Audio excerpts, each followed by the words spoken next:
Warning, the video you're about to watch contains mathematics at the level of college algebra and trigonometry. All material has an assumed prerequisite of both Algebra 1, which is elementary algebra, and Algebra 2, which is intermediate algebra. While some prerequisite topics are reviewed briefly, a more thorough review of these entrance topics can be found by searching the web. It's the system of equations. We must deal with them all at once. Always looking for solutions. Positive outlook overcome. Hello, my name is Roy Simpson, Professor of Mathematics at Cosumnes River College in Sacramento, California. This video is a continuation of a conversation on inverse functions. What we've gone through so far is just verifying that two functions are actually inverses. And then the second video in this series was finding the domain and range of inverse functions. Now, this video is dedicated to basically the bread and butter of inverse functions and working with inverse functions, which is finding an inverse function given a function. The very first question I have here is not about finding the inverse function. Instead, we're going to look at computing a value based upon the output. So what do I mean by that? This question is a great example of that. Find f inverse of 11/3 if you know your function is equal to 2x minus 1 divided by x minus 3. You have to recall the true definition of an inverse here. So y is equal to f of x if and only if f inverse of y is equal to x. So here this basically means, and I think there's a great way to view this, that the argument of f inverse is the output of f. And this goes back to our conversation about the domain and ranges of functions and their inverses swap. So what you plug into an inverse is the output of a function. And so when they're asking you to find f inverse of 11/3, they're really saying let y equal 11/3. So let's go ahead and do that in this problem. There's no real need to find the actual inverse here. Nobody needs us to do that. They're not asking us to do that. They're just saying, what's f inverse of 11/3? In other words, what's the input for our function when the output is 11/3? So let's go ahead and do that. In algebra classes, this tends to be like a tough problem, right? Students generally have a hard time with this style of equation. Just multiply both sides by the LCD. Then you distribute through on both sides, so you have 11x minus 33 is equal to 6x minus 3. Double check that my mathematics is correct there, and it is. Now you collect terms with x's on one side and terms without x's on the other side. So I'll subtract 6x from both sides, and I will add 33 to both sides, and then I will divide both sides by 5. So we get that x is 6. So our input for our function would be 6 to get an output of 11/3. That is, f inverse of 11/3 must therefore be 6. Now remember, that works with our notation here. F inverse, we plug in a y value essentially. We get out the corresponding x value. And what do I mean by x and y in that case? Well, the x comes from the fact that that's what you normally plug into the function. The y value is what you normally get out. We now go to the most important part of working with inverse functions, which is actually just finding the equation of the inverse function given the actual original function. And so most students know this and have seen this in their Algebra 2 courses. So therefore, I don't really kind of go through a derivation here. Instead, I just kind of give you the recipe, the how-to. So to algebraically find the inverse of a given one-to-one function, first thing you're going to do is replace f of x here, in this example, let's just say, with y. It just makes the notation a lot easier. Once you're done doing that, which is actually very simple, you solve that resulting equation for x. That's pretty much, those are pretty much the only two steps you have to really worry about when finding the inverse of a function. So I'll solve this for x, multiply both sides by the LCD. Essentially what you're doing is the same exact thing you did in the previous example. This time though, we have two variables in our equation, which often throws people off, but the mechanics are almost identical. So here we go. We're going to go ahead and multiply both sides by x minus 3. So I have y times x minus 3 is equal to 2x minus 1. And remember, the idea is to collect everything with x's on one side and every term without x's on the other. So I'm going to distribute, just like we did last time, in the last problem that is.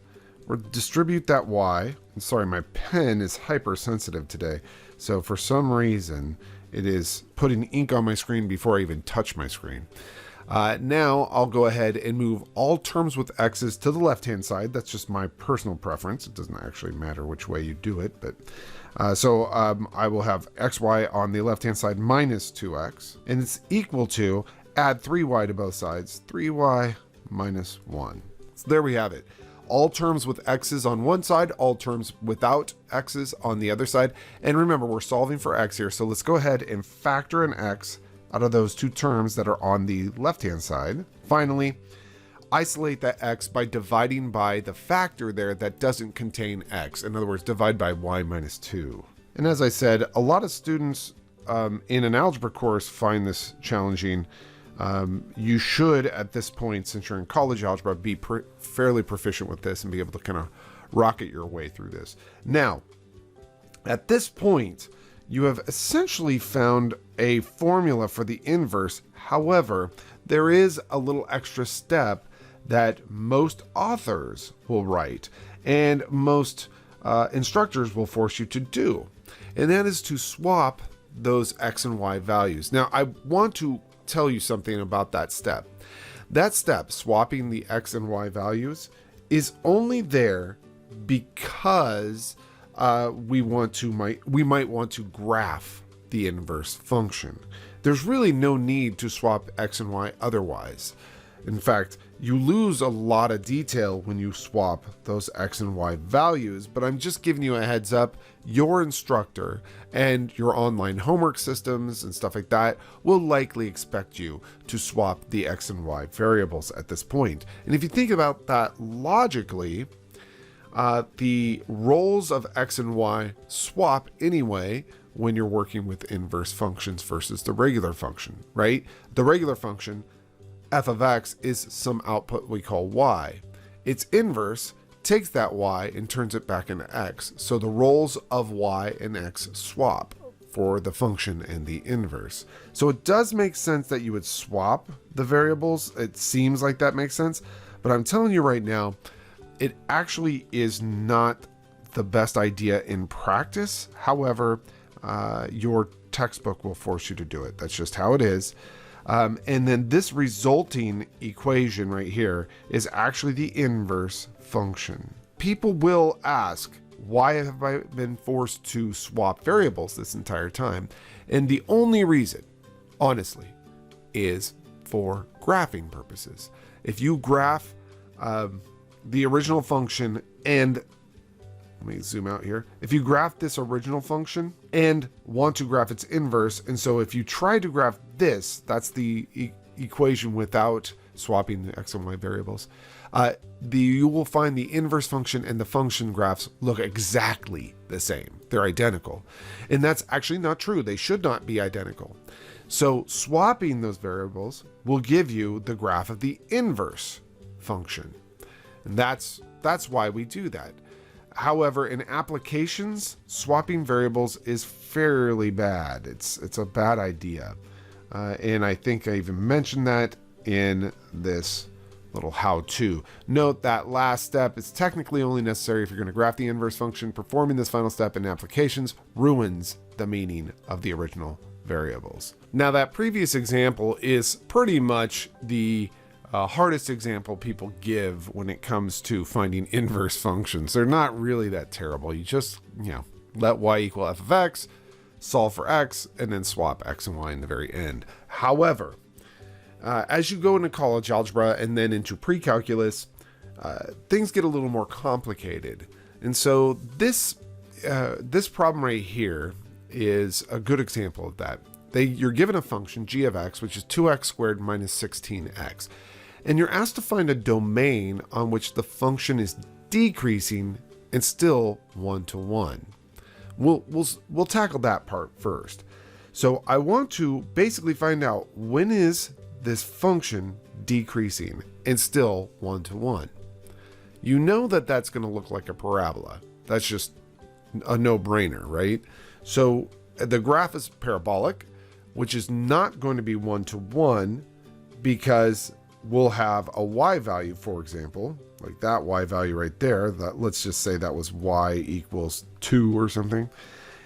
We'll have a y value that leads to two separate x values. Let's say x equals 1, x equals -3 or something like that. Now, by the way, I just want to reiterate, this is not the actual graph of G here. I'm just giving an example that, hey, this could be the case. And since we have on this graph here, since we have a y value or an output that leads to two different inputs, this would not be 1 to 1. And that's the problem with G. So really, to do this correctly, the first thing we should do is actually graph G of X. Now, everybody has a different way. I shouldn't say everybody, but there are several different ways to graph a parabola. I'm going to graph it the way that I have always graphed parabolas, which is a method that is pretty kick butt. So if you haven't graphed parabolas this way, this will seem to be really weird to you, and that's totally okay. You don't have to graph this parabola the way that I'm graphing it, but I just want to showcase a cool way to graph this. So again, the reason why I'm doing this is because I know this parabola will have a left branch and a right branch. And I just want to only keep one of those two branches so that it's not only that it's 1 to 1, but it's decreasing. So essentially, I'd like to keep the branch. If this was the picture, I'd like to keep this branch right here. It's decreasing, and that branch would be 1 to 1 because there's not, for each y value, there's only one x value. So let's go ahead and see this method that I proclaim is an awesome method. Well, one thing you should know about parabolas, their domain, or I should say quadratics, their domain is all real numbers. Specifically, you can plug in 0. So I could say, what's g of 0? So looking at that function, you could see that g of 0 is actually 0. So that just tells me that the height of the curve is 0 at time 0. Now I'll ask a secondary question. Well, when is the output 0 again? Because this is a parabola as a graph, if it hits a height of k at some point, it'll be that same height k later on, unless you're at the vertex. So really asking what's the height at time 0, and then when are you at that height again, is a fairly legit question. It's totally okay to do that.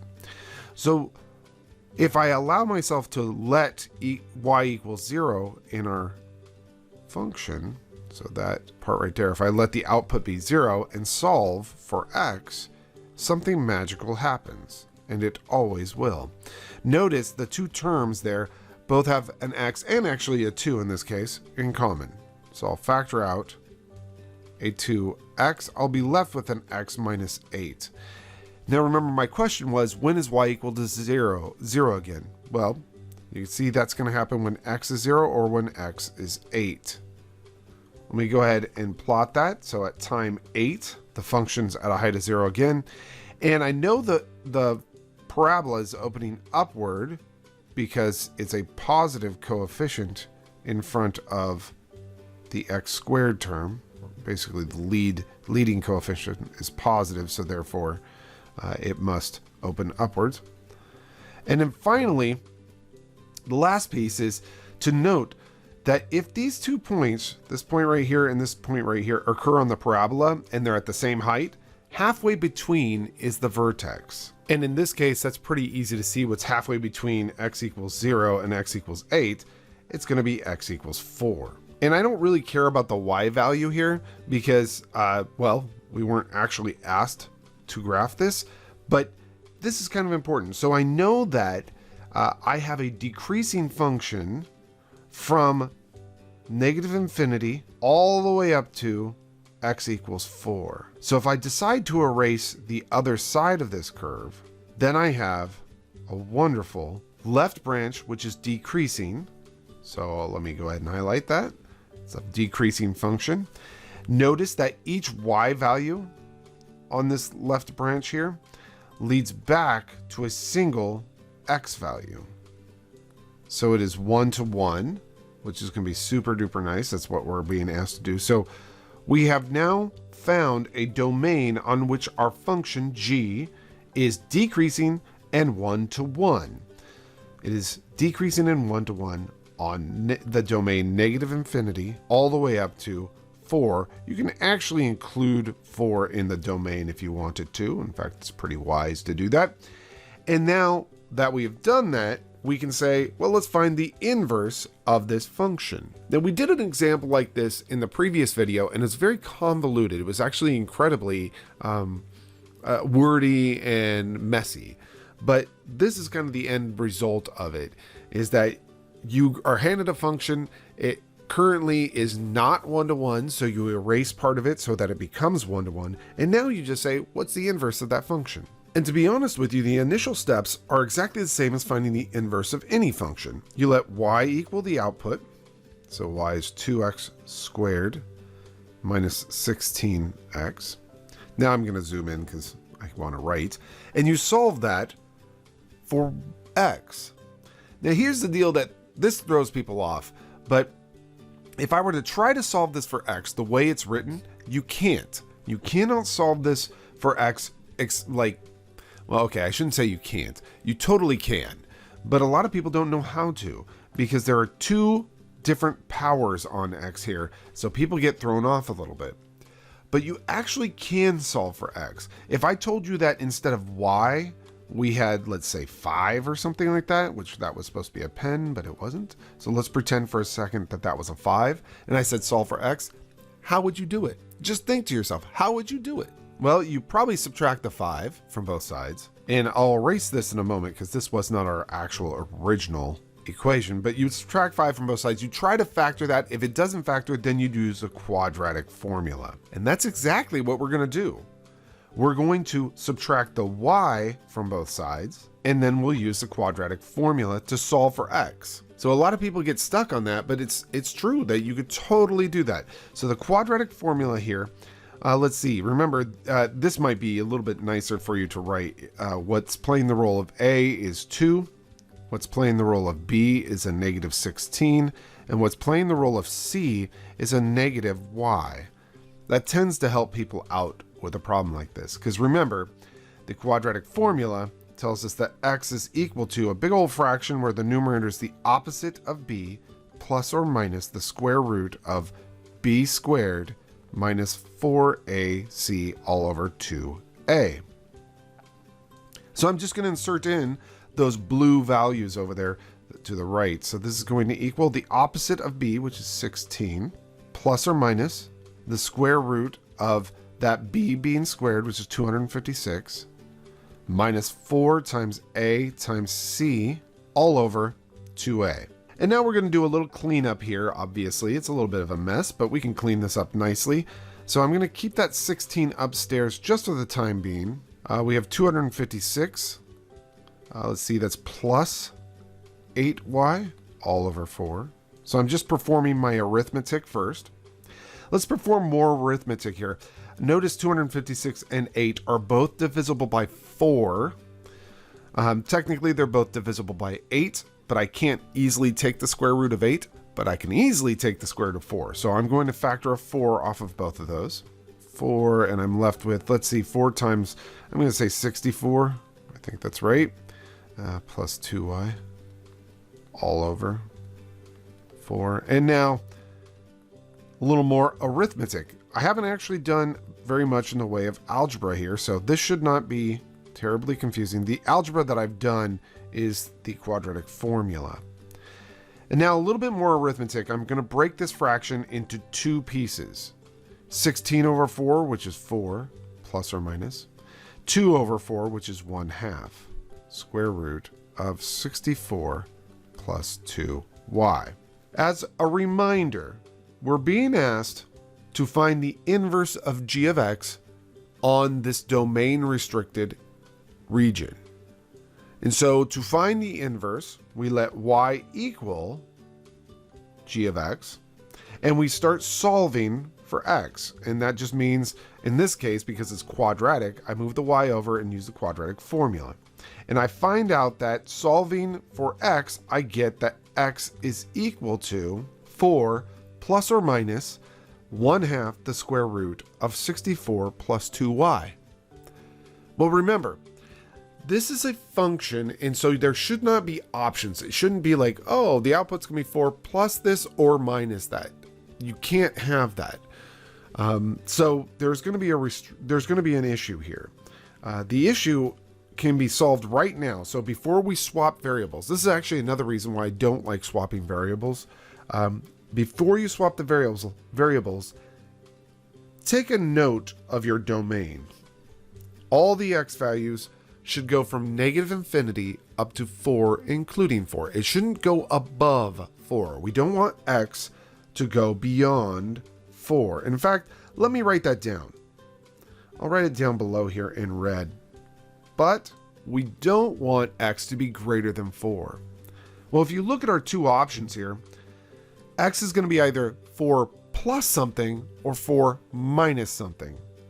The 4 plus something is the piece that we get to get rid of, because that would make x greater than 4. If you add something to 4, x is going to increase beyond 4. So we'll get rid of that part of it, and now we have the proper equation that we can swap x and y for. So this implies that x is equal to 4 minus 1/2 square root of 64 plus 2y. Again, the minus we kept because we're allowed to let x be less than 4. We don't want x to be greater than 4. And then finally, the last step with all inverse functions is to swap x and y's, because that's traditional. So if you swap x and y's, I'm going to write y initially, but I'm going to erase that. 4 minus 1/2 square root of 64 plus 2x. Now I'm going to erase that y because I don't want that. I want to call it g inverse. And there is the inverse function of our domain restricted function g. That's how that works. So this is actually a good finding the inverse style problem. I love these problems for exams and stuff like that. They're really nice. It doesn't take a ton of work, except for the idea that you have to know how to graph a quadratic, but that's from your Algebra 2 course, so you guys will be solid on that. Yeah, all right, so that's the end of this video, finding the inverse of a function mechanically. Next video, we'll focus on finding the inverse of functions from their graphs, and we'll talk about something called the horizontal line test, which I've alluded to several times. I just haven't explicitly stated it. It's the system of equations. We must deal with them all at once. Always looking for solutions. Positive outlook overcomes obstacles getting in our way. Cause affects more than we can sometimes see. Things for what they are and work together until you feel at peace. Says, listen close. Don't talk too much that isn't cold. Sure, you may really hurt inside. It doesn't justify you to speak too loud and cry.